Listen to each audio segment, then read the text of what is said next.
grab my pen and let's get going. So first thing to understand is accounts receivable can be, believe it or not, it can be sold off. Okay, so sometimes businesses sell their accounts receivable to a company that they call a factor. So a factor is a finance company or a bank that sort of specializes in collecting receivables.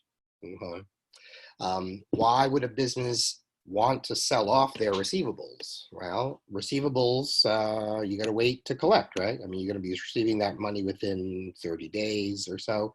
Sometimes you need money now, okay?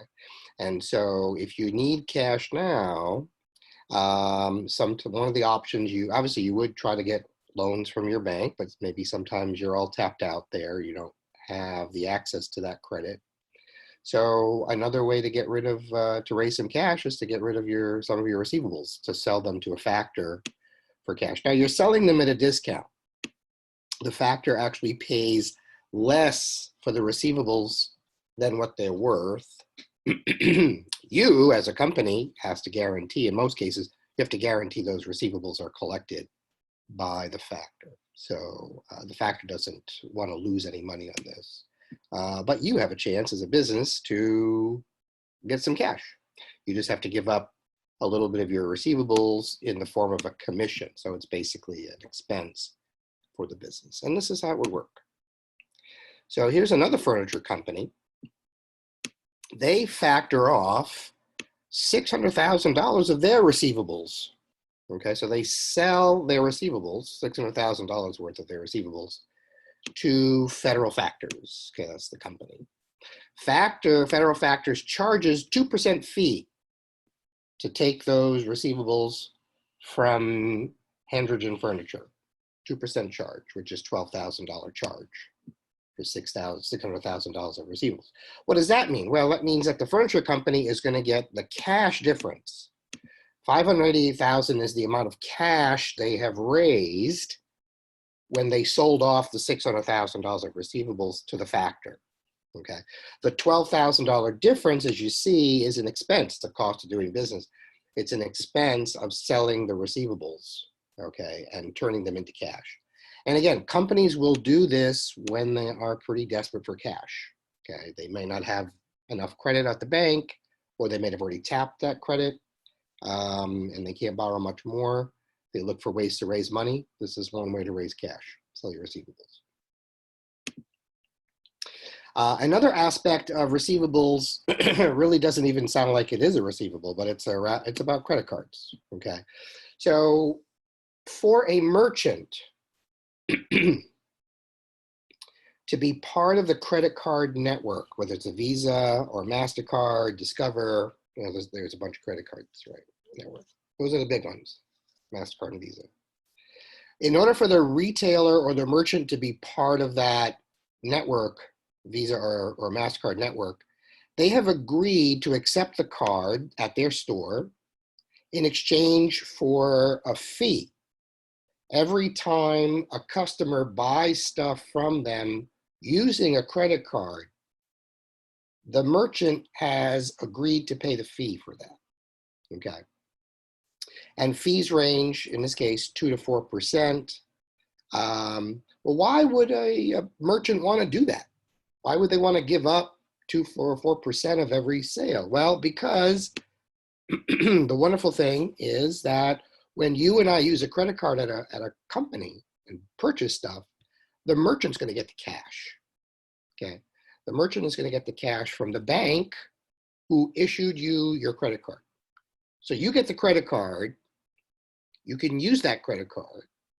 The bank who issued you that credit card is going to be sending the money to the merchant, minus the fee. A big part of that fee goes to Visa or MasterCard, whatever network it is. And another portion of that fee stays with the bank. But the merchant gets the cash, usually within 1 to 3 days.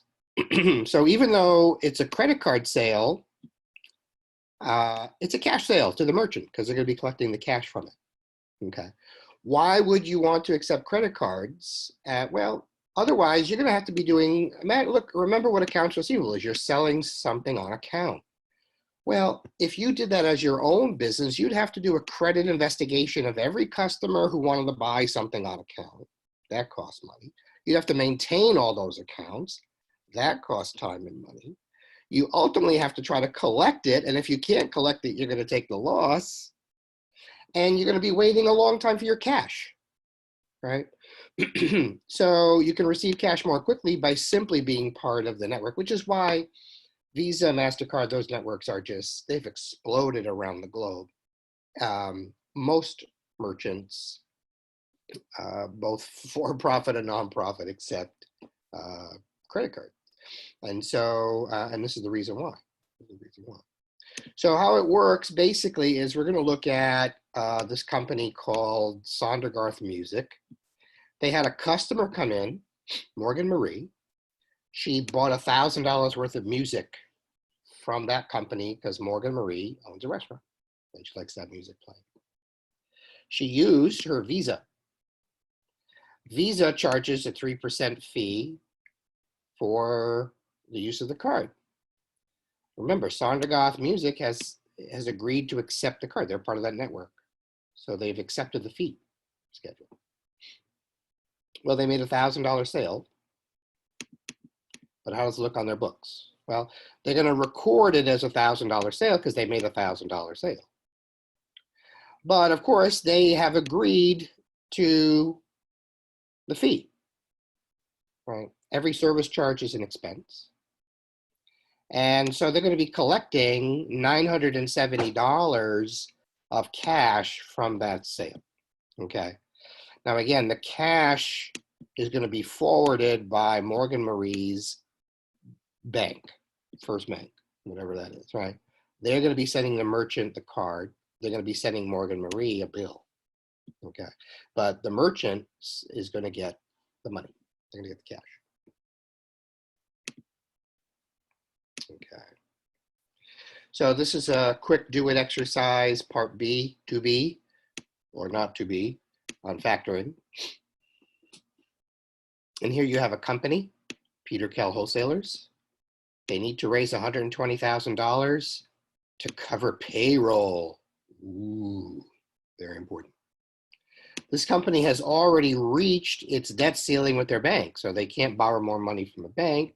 So they decided we're going to sell off some of our receivables to raise cash. Well, they have a lot of receivables. They have $750,000 of receivables, but they only need $120,000 to cover their payroll. So they're going to go ahead and they're going to sell off $125,000 to alleviate the cash crunch and raise cash. The good news is the factor that they're using only charges a 1% service charge.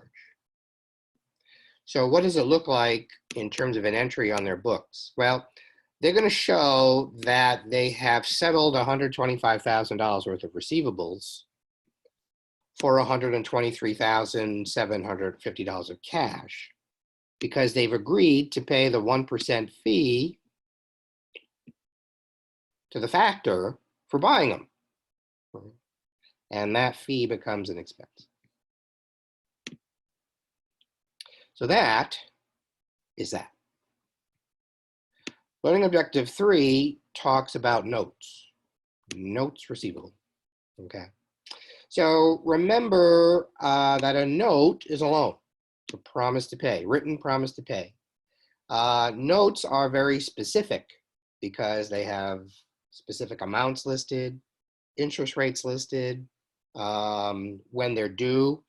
So it's a contract. It gets signed by both parties. It ends up being a contract. How do notes receivable become in existence anyway? Well, let's go back to our accounts receivable, and that's why they're in the same chapter here. Remember, accounts receivable is you go and buy something on account, and you're waiting to receive the money, usually within 30 days. Well, what if the customer says, well, I can't pay you in 30 days. I need more like 90 days. Well, this is what they do. They say, look, why don't we change this from an accounts receivable to a notes receivable? We will close out your accounts receivable, which is settling the accounts receivable, and instead put you on the books as owing us money on this loan, note receivable. And that's basically how they're done. This is a sample note receivable showing that, again, it's a $1,000 loan made on May the 1st. It's due in 2 months, and so 2 months, May 1st, June 1st, July 1st is when it's due. They had a maker and a payee, okay, $1,000. And of course, the interest rate, in this case, it's 8% interest.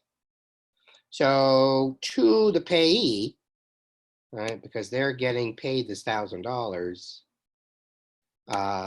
in settlement of a receivable, it's a note receivable. And to the maker, Brent Company, they are saying, okay, we got to pay this. We promised to pay this in 2 months from May 1st. We promise, we, Brent Company, we promise to pay. Okay. So that's a payable for them.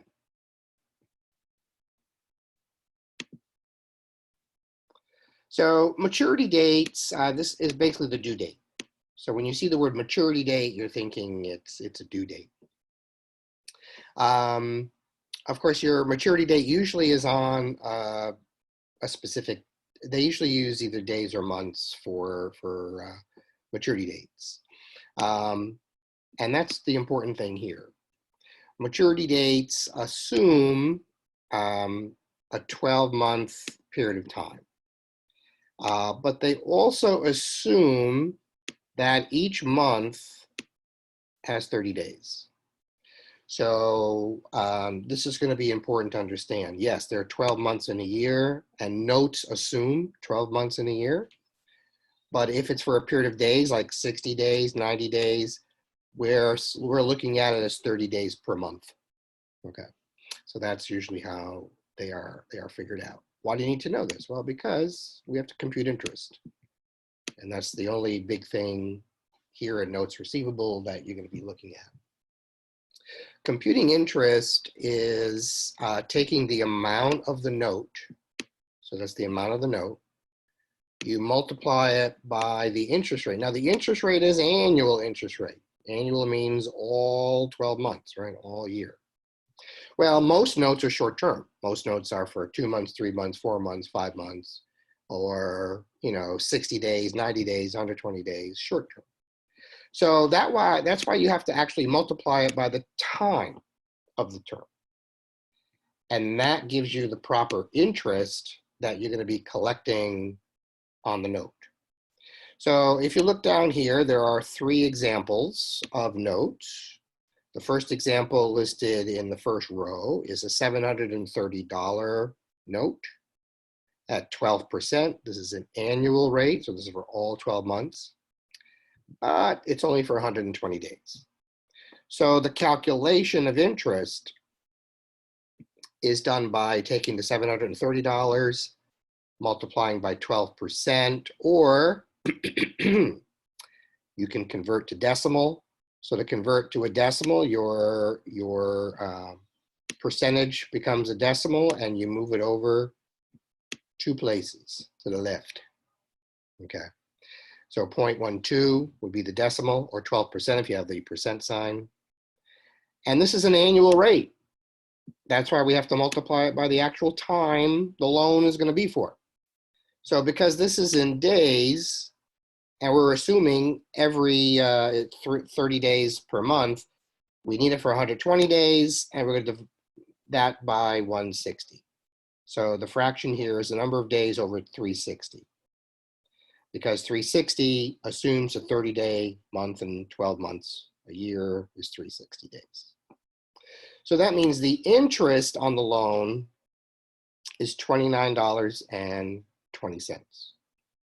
So when this 120-day period ends, they're going to pay back on the same day the amount of the original loan plus the interest on that loan. Okay. So when that 120-day period is over, from this loan, the company is going to need $759.20. That's the $730 loan plus the $29.20 of interest on that loan. That's what's going to be due on what we call the maturity date, right? The day that it's due to be paid, okay, or to be received for us. The second line here shows the $1,000 loan at a 9% interest rate for 6 months. Now, because we use months, the time factor is going to be the number of months over 12, as you see here under time. So we take that $1,000 loan, we multiply it by 9%. Again, 9%, if you wanted to convert this to a decimal, you'd have to move it over 2 places. One place is the 9, the other place is empty. So the empty spot gets filled with a 0. 0.09 is the decimal for 9%, times 6 divided by 12. So again, fractions are this divided by that. Right? And so the interest on this particular loan, this $1,000 loan, is $45 of interest. Well, in 6 months, you have to pay, or you're waiting to receive, both the original loan plus the interest at the same time.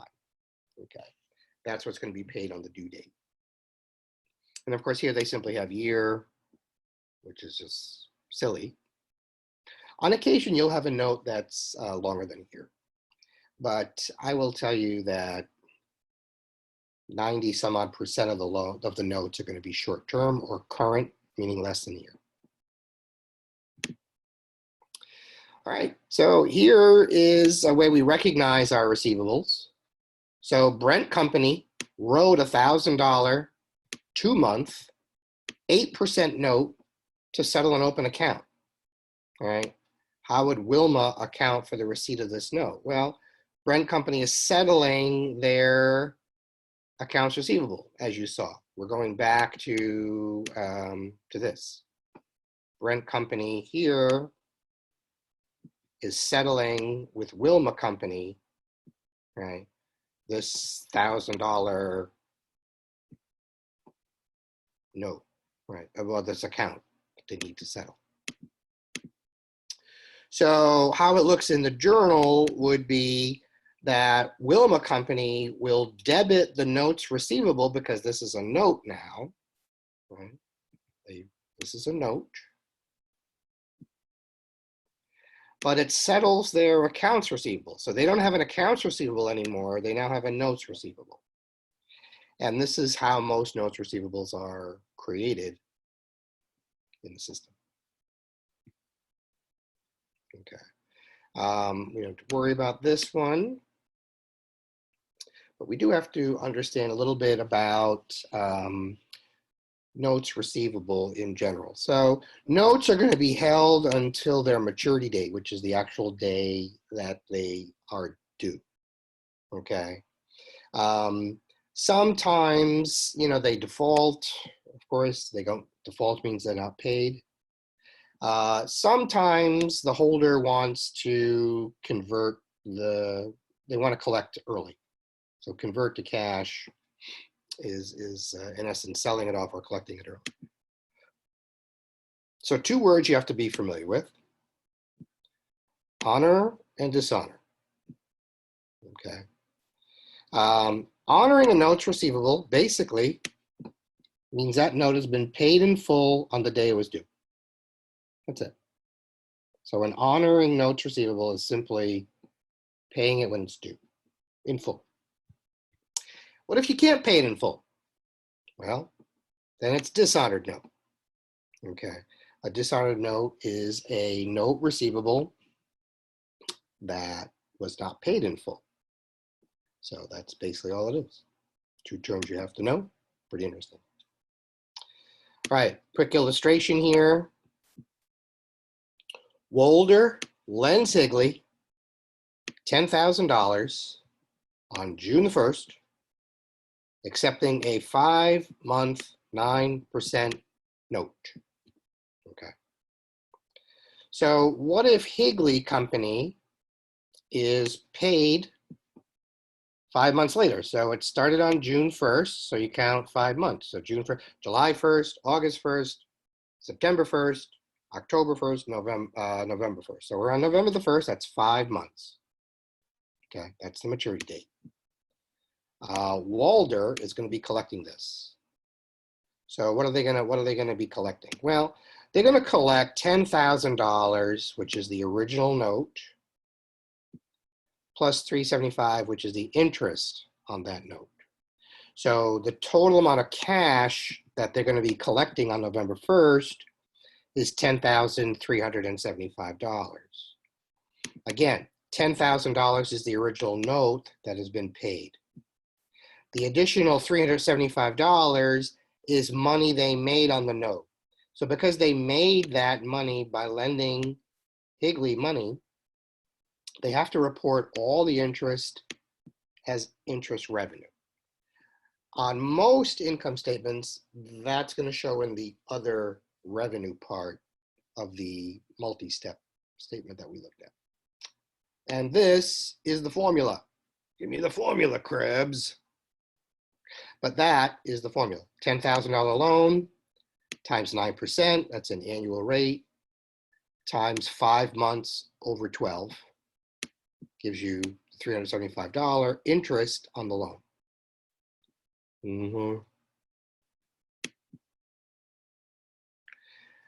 This we don't have to worry about. I'm going to skip this time around. But the general thing about notes is important. So let's stick to this note. Okay. So here we have Gambit Stores accepts from Leonard Company a $3,400 90-day 6% note in settlement on May the 10th, in settlement of the overdue account that Leonard has with Gambit. Now the note matures on August the 8th. Now if we were in class, I would show you how we calculate that, but literally August 8th is literally 90 days if you literally count the calendar days from May the 10th. So from May the 10th, you start May 11th and you keep counting. After you counted 90 days, you're going to stop at August 8th. That's why it's the due date. So what is Gambit going to be collecting from Leonard? Well, again, it's a $3,400 note. It's a 6% note, and they have it for 90 days. So if you have a $3,400 note at 6% for 90 days, 90 over 360, they're going to owe $51 of interest on that $3,400 loan, and all that's paid in full. So what happens is they're going to receive the full amount of cash, $3,451, which is the $3,400 note plus the $51 of interest. The interest becomes revenue because they made money on that. And the very last thing we're going to be doing is doing a little bit of receivables analysis. But first, a look at our partial balance sheet for John Deere. I don't know if you know John Deere and Company, They make a lot of tractors, a lot of lawnmowers, a lot of things like that. Yes, they're green. You might have seen them around. Anyway, they have quite a number of receivables listed here. Okay. So I would say that for this particular company, that's quite a lot of dough. Okay, where's my little... Okay, there we go. And you see that they have an allowance for receivables. So they obviously shave off a few bucks. Okay, so for those of you that are a little bit slow, we got the deer, we got the doe, We got the books. Okay, great. So there's your total receivables, net receivables that are listed there. Okay, congratulations.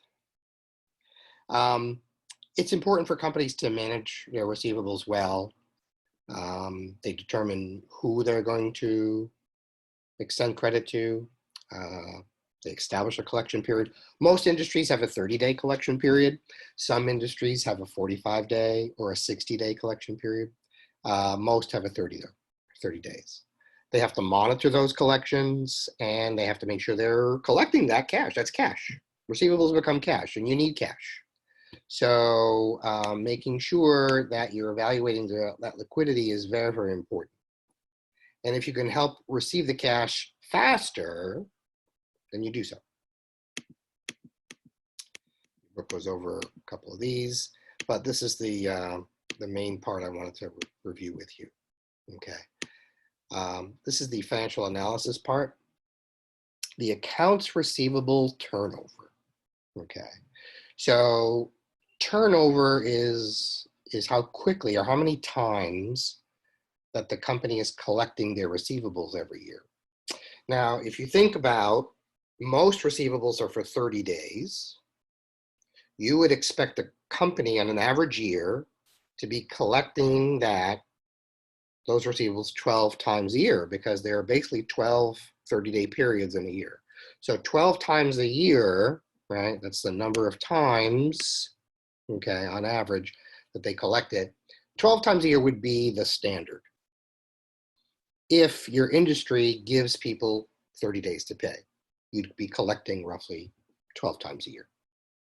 Once you got the accounts receivable turnover, you can actually calculate how many days you're collecting. That's the average collection period. But you need to understand the turnover first. This is always the first thing that we calculate before we can move into an average collection period. All right, so what we have here is the two ratios that I just told you about. The first one, the accounts receivable turnover ratio, has to be done first. And the way we do the accounts receivable turnover ratio is we take the credit sales of a company and we divide that by our average receivable. An average receivable is really the beginning receivable plus the ending receivable divided by 2. There's your average, right?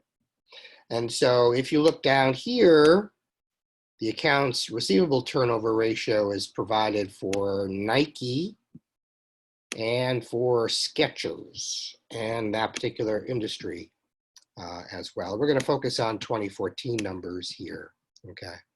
So look at the Nike numbers here. Accounts receivable turnover, that's their credit sales, 27, of course this is in millions, so $27,799,000,000 in credit sales. They divide that over average inventory, that's their average accounts receivable, that's their beginning accounts receivable, plus the ending accounts receivable, divided by 2. And as you see here, that means that Nike in 2014 collected their receivables 8.5 times that year. Now, 8.5 times a year is slow because, again, what we want to do is try to collect it at least 12 times a year. As you see from the industry numbers, everyone in this particular industry, so Skechers, Nike, Reebok, Adidas, whoever does activewear, they're more than just shoe companies. They look at themselves as more activewear companies, including their sneaker lines, right? Well, those companies are collecting 12 times a year on average, right? Nike, 8.5 times a year, much, much slower. Look at Skechers' number for that same year, they're collecting 9.6 times a year. Again, below the average, but better than Nike, but both of them lag behind that. They should be collecting their receivables faster. Well, now that we know their receivable turnover ratio, we can go ahead and divide that number over 360, or below 360 rather, to get the average collection period. So the average collection period then takes that ratio and turns it into a number of days. So as you see, if you are collecting as Nike as 8.5 times per year, when you divide that by 365 days, that means that they're waiting roughly almost 43 days to collect the receivable. Now that's not particularly good, because the longest you wanted to wait to collect it was 30 days. And here they're collecting it every 43 days. And so in this case, they're waiting 13 days longer than they want to before collecting their cash. Receivables turn into cash. So that's a problem. Well, the industry is doing well. They're basically every 30 days. That's perfect. So the industry is working, they're marching in step there. They got a good rhythm to their receivables. And so compared to Nike, it's really, really bad. Skechers isn't doing that hot either, right? Because if you're only getting your turnover 9.6 times a year, and you divide that below 365 days, you're collecting your receivables, every 38 days. Well, 30 days is better than 42 days, but 30 days is still 8 days longer than the average. So I will share with you what I would be doing if I were in charge of this in Nike. I would take a look at their numbers here, show the industry numbers, and say we really have to increase the amount of times we are collecting and reducing the amount of days we're waiting to get paid. And if there was any questions at all from the staff, I just want to let you know what I would say. I would just tell them, just do it. Nike, get it? No, is anybody awake? Okay, good, very good. Thank you. All right, that's what I would do. Oh, thank you very much, Billy. I appreciate the applause, David. Always a pleasure.